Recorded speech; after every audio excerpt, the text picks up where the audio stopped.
ஒரு பெரிய ஒரு இயக்குனரோட பையன். இப்போ இயக்குனர் மையம் பாரதி ராஜா வந்து ஒரு சொல்லாடலாவே சொல்லுவாங்க.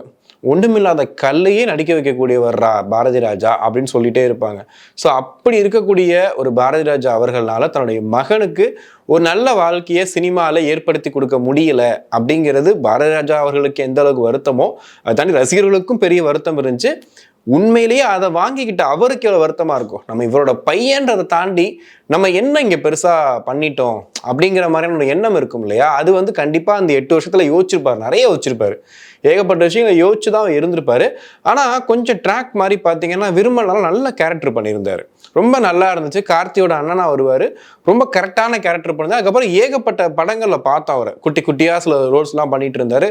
வெப்சீரிஸ்லாம் கூட நடிச்சிட்டு இருந்தாரு. ஸோ நல்லா தான் போயிட்டு இருந்துச்சு. அவர் ட்ராக் பொறுத்த வரைக்கும் எனக்கு தெரிஞ்சு என்னன்னா ஃபர்ஸ்ட் இன்னிங்ஸ் வேணா வேற மாதிரி இருக்கலாம். செகண்ட் இன்னிங்ஸ்ல கூட நீங்க சொல்ற மாதிரி இப்போ நீங்க சொல்றீங்க கதை வச்சு நான் எழுதியிருக்கேன், அவரை வச்சு ஒரு கேரக்டர் பண்றேன்னு சொல்றீங்க.